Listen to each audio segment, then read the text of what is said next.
every single Sword and Shield alt art top chase card is spiking, and we're going to determine why and what the future is looking like for all of these cards. Have a seat, we're going to do a little data dive. Take a look at these charts here. We're going to start with the famous Moonbryon. This card began spiking in December/January and has made a gain of 54% in the past 6 months. That destroys the S&P 500. Next, we'll take a look at the Gengar VMAX. This card was $186 in February and is now $301, a 61% gain in under 6 months.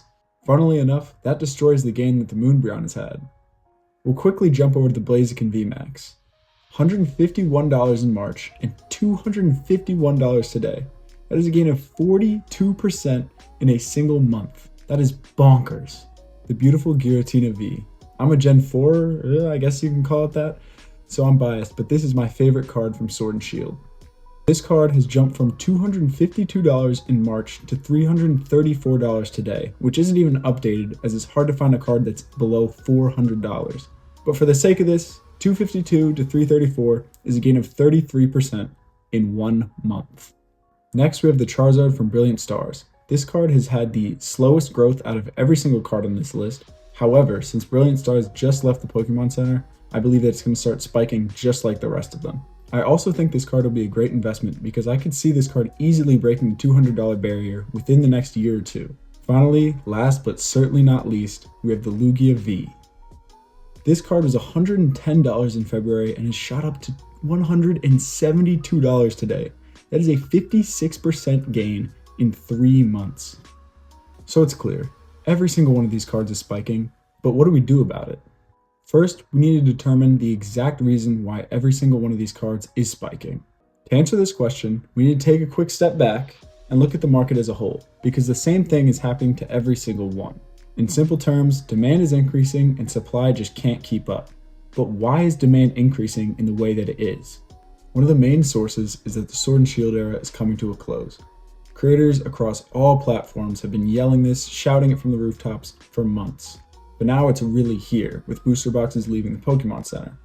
The increased buzz around the Sword and Shield era coming to a close and the recent spikes in alt art booster box prices has led your average collector to not be opening these products, instead just buying the singles to fill the holes in their collections.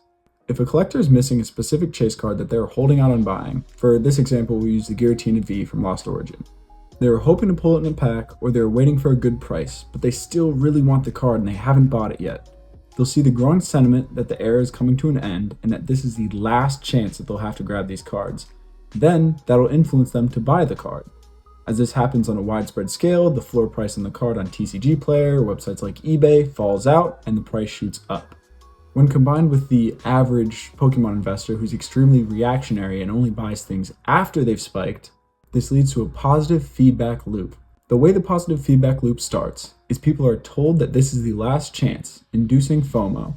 Some people buy in, the lowest price cards sell out, leaving only the more expensive ones left. The people that were hesitant to buy because they thought maybe a better price would come about, they see the prices spiking.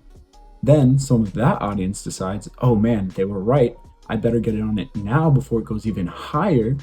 And then before you know it, the price charting graph looks like this. And prices continue to spike up and up and up. Well, obviously prices can't spike forever, so how does it stop? Well, eventually there'll be less buzz around the cards, and that'll lead to less FOMO, less people buying, and less people panic buying as well. And that will lead to price stagnation over time. What's up, this is Jack from the future. I totally forgot to mention this, but a way to quantify buzz or see how many people are talking about or looking up things, you can go into Google. Google has a function where you can check the popularity of search terms at a certain point in time or over time. So if you want to quantify buzz to kind of see how this positive feedback loop will be in effect, things like that, this is how you do it. Okay, so now we have a good idea of what is happening in the market and what is causing this massive price spike. But what do we do now? Do we buy? Do we wait? Do we think this is a bubble and that it's eventually going to crash? These are tough questions to answer, especially with the volatility and emotional roller coaster that is the singles market. But do me a favor, think about where you stand and what your opinion is on this, and let me know in the comments, because I want your guys' insight, because I'm not a pro in the singles market. I personally believe these alt art cards are good investments long term. And I also think that their prices are going to continue to spike until all of Sword and Shield is off the Pokemon Center, because the buzz around them is still going to be here, inducing that FOMO and that positive feedback loop. But anyone can say that they think something will happen. That doesn't mean that there's any truth or reasoning behind it. So let's take a look at some insights and previous examples that can help lead us to a conclusion. Firstly, before we get into this, I want to say that the Pokemon singles market fluctuates wildly based on emotion. People saying that this card is cooler than this one, or that this is their favorite Grail card, can lead to price spikes, especially when YouTubers do it. So it's very difficult to reliably estimate how singles will do in the market because emotion is so volatile. But as my first example, let's look at the Latios and Latias GX card. On release, this card was without a doubt a chase card, very similar to all the ones listed in the beginning of this video. Its price wasn't insane, and is pretty similar to the Giratina, Gengar, Moonbron, etc. However, once the community had decided that it was a uniquely special Pokemon, the price spiked. The card changed from a top hit in a set to a Grail like this. A gain of 500% is no joke, and I think these cards in Sword and Shield honestly can compete with the Latios and Latias GX. It just depends what you value in a card. Second, we'll look at the Arceus, Dialga, Palkia card. This one did something very similar to the Latios Latias GX, but on a smaller scale. It was flat for a very long time, little price spikes, dips, etc. But then hype came around it and it spiked up. After this, it flattened out and started to come back down. This seems to be the trend on these modern Grail/chase cards. They're pretty flat or decrease while the set is in stock. As it goes out of stock and then people get hyped around it, it spikes up, and then it stagnates and starts to come slowly back down, but never really reaches the original prices. Without a doubt, the Latios Latias GX card and Moonbron are grails. They will go down in the history books as all-time great Pokemon cards. What I want to ask you directly is, do you think the Giratina V card could be heralded as a grail long-term? When you look at its art, its uniqueness, its rarity, and its difficulty to get a PSA 10, do you think this card will stop at $400, $500, $600? I'll give you guys my predictions right after I talk about the Lugia V. My second question to you is, if the Lugia V came out in the Sun and Moon era, would it be a grail today? I think it would. And if you look at the Gengar VMAX versus the Lugia V, do you think one card is 100% blowing the other out of the water? Personally, I think this card would be heralded as a grail, and I also don't think that the Gengar VMAX blows this card out of the water like the price would indicate. This Grail card is sitting at $170 on eBay right now. And I'm not saying to go buy, but I am saying that I think this card will go up to $300, $350 in the future. I'll give you guys my official prediction for the Giratina V and Lugia V, as well as the reasoning I have behind it.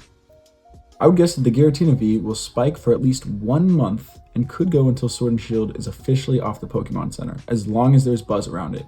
However, as soon as the buzz around this card leaves, I think it will stagnate. This could be very soon, or it could take a while.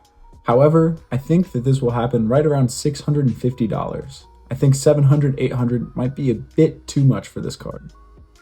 My prediction for the Lugia V is for it to continue to climb for the next few months as the booster box price gradually grows above MSRP. And when Silver Tempest leaves the Pokemon Center, I believe it will spike again and settle in anywhere around $300 to $400. That second spike, when Silver Tempest leaves the Pokemon Center, is from that buzz and emotion that will come around that. Without a doubt, the Sword and Shield era will go down in the history books as one of the best Pokemon card eras ever. We were absolutely spoiled with the top chase alt art cards, and this absolute legend in the comments section agreed with me.